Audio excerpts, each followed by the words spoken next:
Louis Vuitton is the most valuable luxury fashion brand in the world. Its CEO, Bernard Arnault, is also the second wealthiest man on the planet with a net worth of around $180 billion. Looking at the success of today, you would never guess that the company was started by a man who was homeless during his teenage years, had no education, and slept in a forest. Louis Vuitton is a true rags to riches story, but the company would also be subject of a hostile takeover, countless lawsuits, and a host of other controversies. This is the insane story of Louis Vuitton and how a tiny family business evolved into one of the most powerful brands in the world.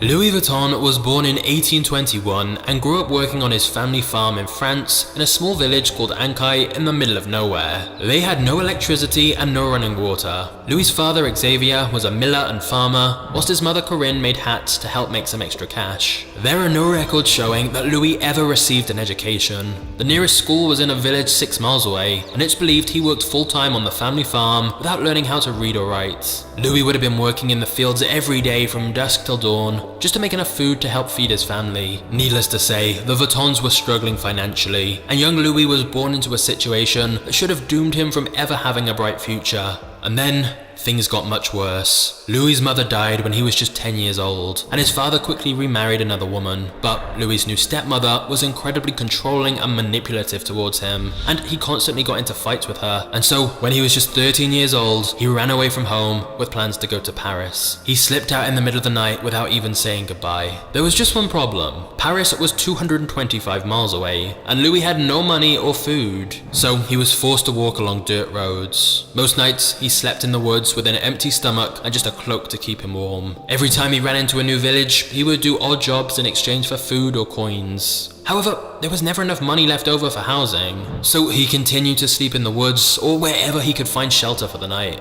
Through these various odd jobs, Louis was able to pick up skills from craftsmen, and he learned how to work with metal, stone, fabric, and wood. This collection of various skills would later transform his life. But at this rate, travel was incredibly slow. It took him 3 years to reach Paris. Not long after he arrived in Paris, Louis was able to work as an apprentice boxmaker and packer. Boxmakers would make custom-sized boxes for clients, as well as pack and unpack them whenever a client was about to go on a trip. This job allowed him to meet many people from the upper class who were looking for custom-made luggage for their travels. And Louis worked here for several years, learning the craft and working as hard as he could. In fact, in 1851, the Empress of France ended up being a customer and took notice of his fine craftsmanship.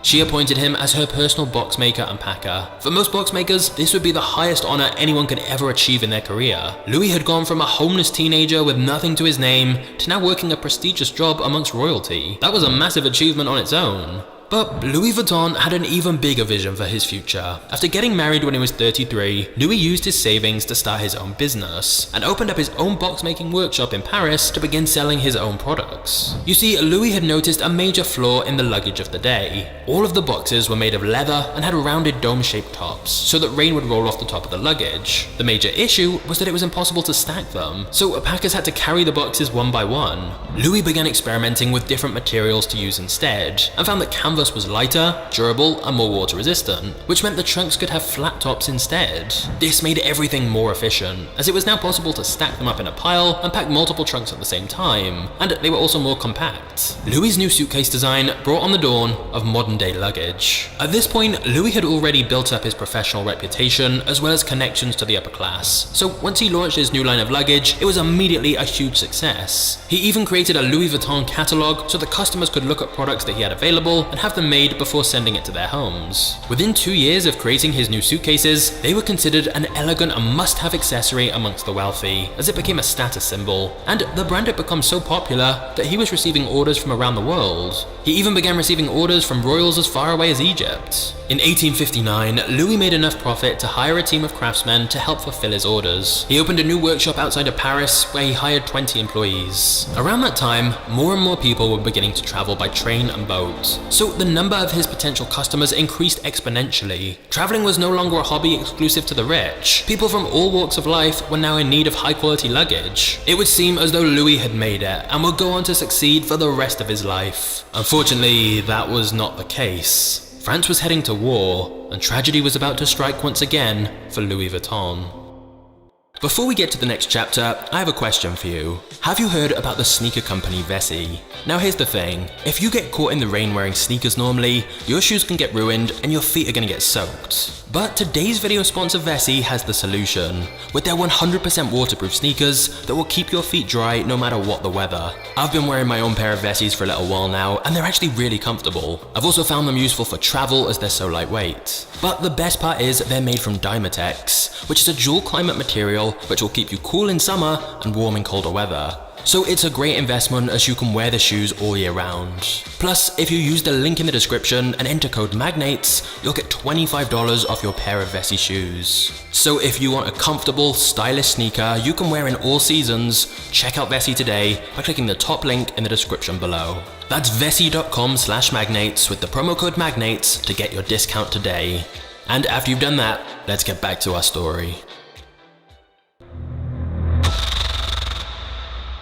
In 1870, when Louis was 49 years old, the Franco-Prussian War broke out. Louis had to flee his home and live in a cramped shelter with thousands of others. Food supplies were extremely low, and he feared for his life. When Louis could finally return to his shop in 1871, everything was destroyed. Windows were smashed, equipment was stolen, and he had lost everything he'd worked so hard for. But instead of giving up, he decided to use his savings to rebuild the business, and vowed that it would be even better than it was before. With so many people displaced from the war, there were far more empty shops available for rent throughout the city. So Louis Vuitton took advantage of this by opening his new shop in a much more wealthy, aristocratic location in Paris. It was perfect, because it was right next to the railway station and the Grand Hotel, so travelers who needed new luggage didn't need to go far to find the Louis Vuitton store. By 1872, he came out with a brand new design, luggage made out of a beige canvas with stripes. This became incredibly popular, and people loved showing off the modern style. Many other brands tried to copy his style, but his bags were such ridiculously high quality, the customers still preferred a true Louis Vuitton bag.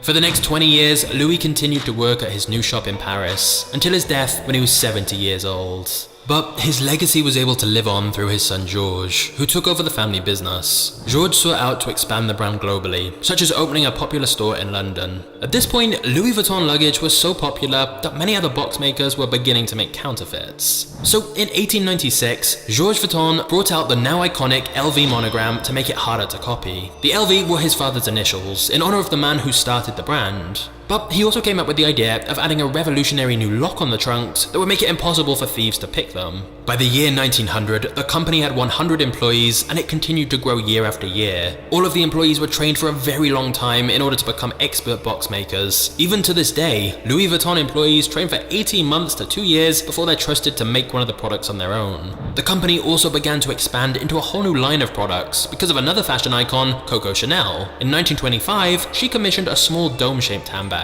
At first, this was a design that she personally came up with, and it was just for her. However, it would go on to be mass-produced, and it was given the name Alma. This was massively successful, so Louis Vuitton decided to make more small leather bags like the Keepall, Speedy, and No. Before Louis Vuitton, handbags were often seen as quite inelegant and bulky, but the company played a big role in them being seen as much more fashionable. Georges Vuitton died in 1936, and the company was then passed over to his son, Gaston Louis. However, Gaston took over the company at a very difficult time, because in just a few years, France was once again heading to war. During World War II, contracts were cancelled, and Gaston was forced to shut down the Louis Vuitton factory. Paris was under siege again. The only way Gaston Vuitton could save the business was to collaborate with Nazi Germany. An author named Stephanie Bonvinci wrote a book called Louis Vuitton, A French Saga. During her research of the company archives, she asked if she could see records from World War II. Almost immediately, the representatives from the company tried to avoid showing her the information. They claimed that all of the documents from 1930 to 1945 were destroyed in a fire. But after doing a lot of digging into other historic documents, Stephanie discovered that Louis Vuitton was able to open a glamorous ground floor shopfront in the Hotel de Parc throughout the Nazi regime, as they collaborated with them.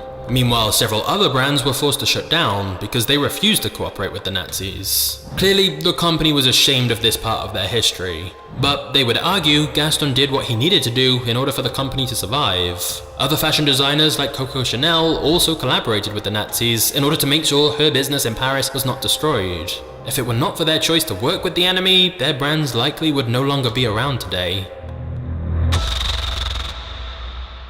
When Gaston passed away in 1970, his son-in-law Henri Racamire took over managing the Louis Vuitton brand. So we're now onto the fourth generation. But unlike his ancestors, Henri already had a lot of business experience from a company he'd run before. So when he took over Louis Vuitton, he was able to elevate the brand to a whole new level. Henri began making major changes to the Louis Vuitton brand in order to grow it from a family-owned company to the massive corporation that it is today. He switched Louis Vuitton's business model from wholesale to retail. By 1978, he'd expanded Louis Vuitton into many other countries, including Japan. And over the course of 6 years, and accounting for modern inflation, sales went from $20 million to $260 million. And so, in 1984, Henri decided to take the company public, and Louis Vuitton sold out the 1 million shares valued at $63.63 each. Henri took this momentum and influx of cash and began opening more stores all across the globe. By 1987, Louis Vuitton reached $1 billion in sales. It was far beyond what young Louis could have ever dreamed of when he first opened his first store in Paris. Henri also decided that the company should combine with Moet Hennessy, a luxury drinks company which produced champagne and cognac.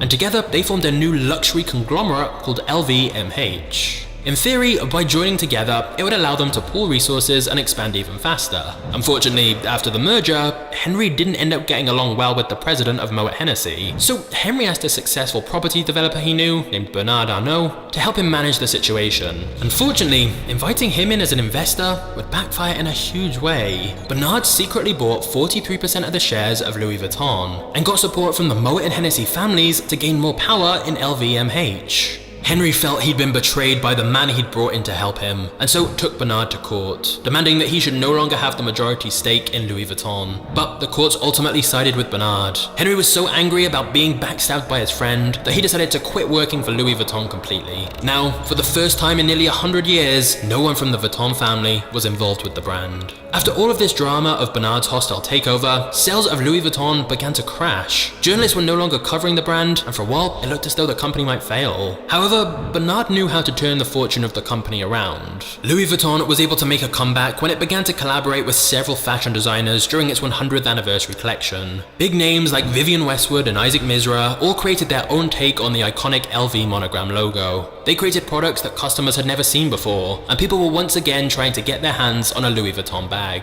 Ultimately, Bernard's investment in Louis Vuitton paid off in a massive way. He is now the CEO of LVMH, and in 2021, Forbes officially dubbed him the richest man in the world with a net worth of over $180 billion. Now, of course, as stock prices move, these rich list rankings change, but he's almost always in the top 5 richest people in the world. However, out of the wealthiest people, like Bezos, Musk, Gates, Buffett, Bernard Arnault is definitely the least known, as he prefers to stay out of the spotlight. What we do know is he has such a ruthless reputation in business. He is known as the wolf in Cashmere, which is why today LVMH has over 70 different brands it owns through all of the acquisitions and mergers Bernard has pulled off. This one company owns so many of the most luxurious brands in the world, and yet it all started with a broke, homeless teenager.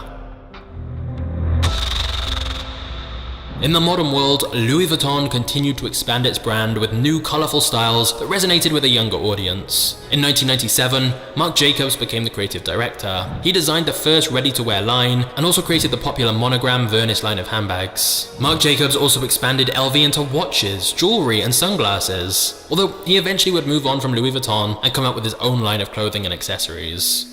Of course, the company is not without its issues. Louis Vuitton has an entire team of lawyers searching for copyright infringement, and they don't hesitate to sue someone if they believe that they're copying the brand logo. They've even sued Google for search results and advertisements, leading people to fake bags. Google won the case though, arguing they can't control what their users put on the internet. Louis Vuitton has also gone on to collaborate with brands like Supreme, which expanded their demographic like never before. Believe it or not though, Louis Vuitton actually sued Supreme as well for copying their logo, until they realized how profitable a collaboration would be. Now, Louis Vuitton Supreme items resell for a small fortune. For example, the leather trunk is on sale for $125,000. Well, even an LV Supreme hoodie is over $5,000. Of course, the counterfeit problem Louis Vuitton had since the early days of the business is still an issue for the brand today. They estimate that every year they lose hundreds of millions of dollars to counterfeit versions of their products. However, even after being in business for 168 years, they don't seem to be slowing down anytime soon. Louis Vuitton continues to be a brand that many people aspire to wear, and it's a staple among the rich and famous. Currently, they are the #1 fashion brand in the entire world, valued at $39 billion. With more than 400 stores, you can find a Louis Vuitton in nearly every major city around the globe. But what do you think of Louis Vuitton? Do you think it's overpriced by all the hype, or do you feel that the quality of the products justifies the massive price tag?